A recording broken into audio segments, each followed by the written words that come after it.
So why not go to feminism? You haven't covered that enough. And you aren't doing any violin videos because you don't really want to. You're just bored. So you know what? Go do some feminist stuff. This video is about toxic femininity, and you'd already know that from the title. Or it could just be a nonsensical title. Hey, future idiot, make it a good title. Wait.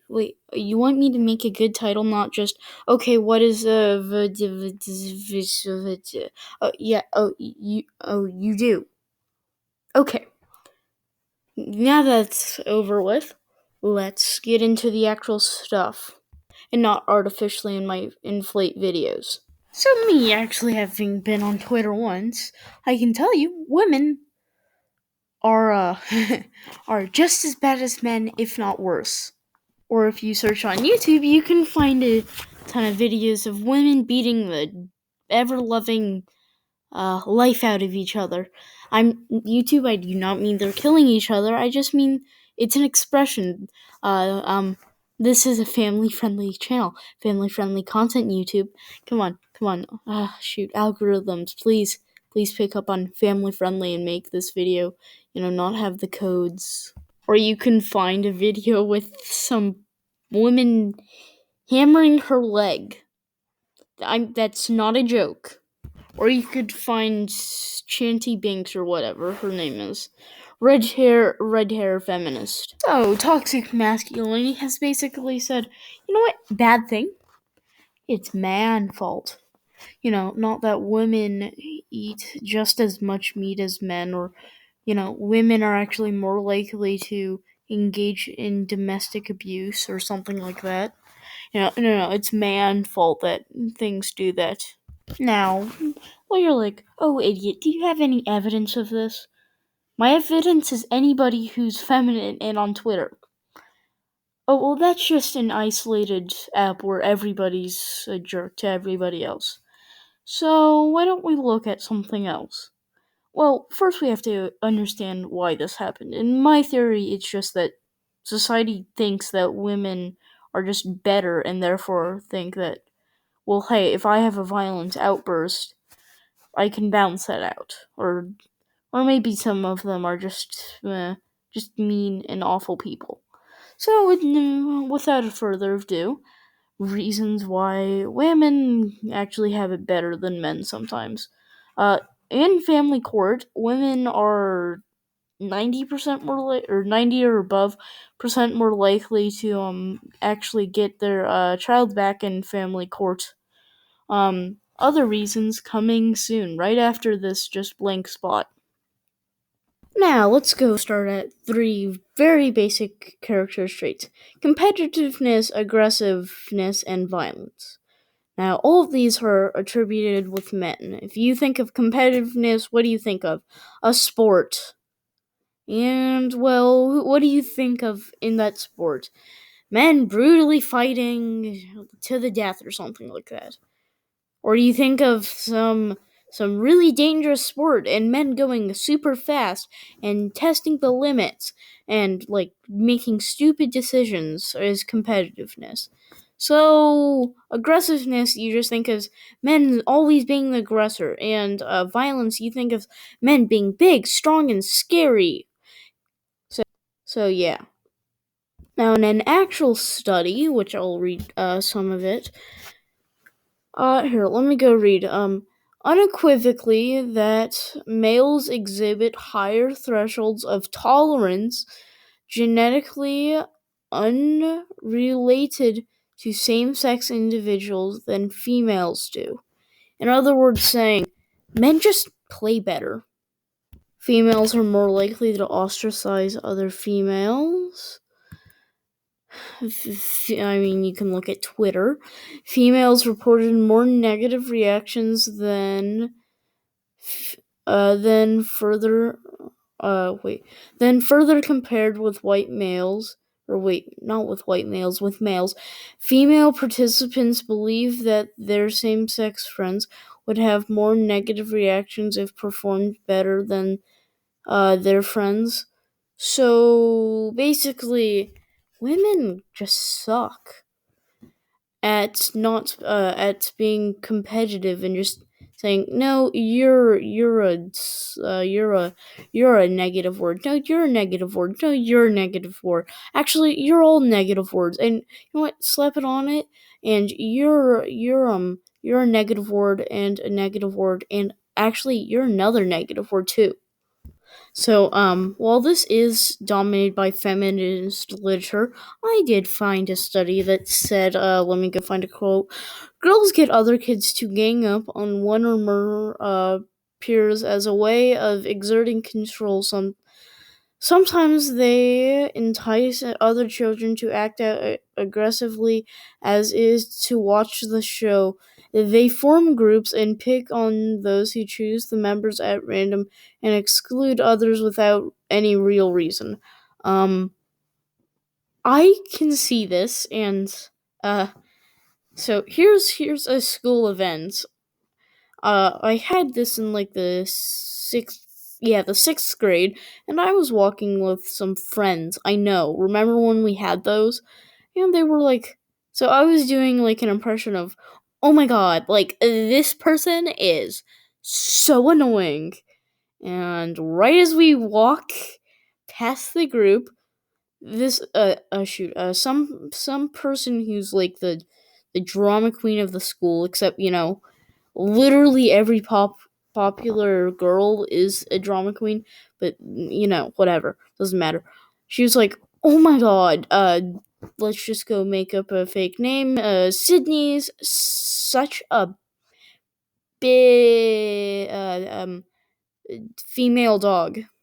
Except she didn't censor it because everybody sweared in that school and everybody didn't care. So yeah, basically, women just went blah blah blah, and she was in a group, and they were all like, "Yeah, I mean, like the way she brushes her hair, it reminds me of another fake name, Julie." It was amazing. The study also says they make alliances with other social groups in in an effort to jockey off popularity and positions in power as cruel but normal in social interactions, which I've seen in boys and girls, except they both have one thing in common. They're both stupid and annoying, and they're also all the popular kids. They're popular because everybody knows who they are because they always get in trouble. I mean, God, I work for these people a lot because, you can extort them very, very easily because they're not the sharpest tools in the shed. But, hey, I am. And that's why I'm making YouTube videos. Oh, good old self deteriorating jokes. Whatever. So, let's go compare, a man's day of making an offensive joke to a woman's day of making an offensive joke. So you make a joke about Johnny, and, well, he says, mate, that wasn't very nice. You know what, let's just go get a beer and settle it over that. Oh, or let's just go create, or in this case with the popular kids, you know what, let's just go, split the entire, social structure of the entire school and, allow a black market to form because nobody's supplying goods. Yep, that's right, they ran a mafia. And I capitalized on that because I was their main supplier. Fun, I know, right? I didn't do it, I didn't sell any drugs. There was nothing illegal being sold, just, some things that were prohibited at school. But there was no drugs or anything like that involved.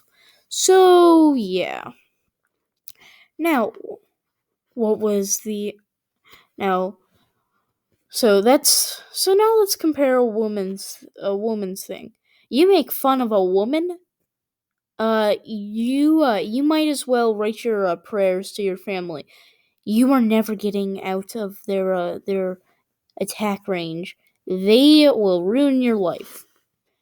Yep, and I asked a woman friend what would happen if someone made like an extremely offensive joke about you. They'd say, "Oh, I'd cut them out of my life forever." Okay, not literally, but it was pretty heavily phrased. A huge criticism of men is not only being able to feel their emotions, just their inability to share their emotions, which I like, because I can just hide behind a stone cold solid face while my world turns to hell. But hey, that's what we do here. But what if emotions are used as weapons? Well, in relationships where women are the sole aggressor, um, they're more likely to use non-physical uh, tactics such as manipulating people's emotions, verbal and psychological abuse. Psychological abuse is like when hello, the food was supposed to arrive 30 minutes ago. When is it arriving? Are you cheating on me? What are you doing? It's just that, which, if carried out to a certain extent, can. What are you doing? Oh, 5 minutes or 3 seconds late. You said you'd be here exactly at 6:45, and you are here at 6:46. Oh my god! I swear, I think you're cheating on me. Are you cheating on me? Are you? Tell the truth. Are you cheating on me? That can add up after a while, except, I was doing my best to act like a woman, because I'm not a woman. So, yeah.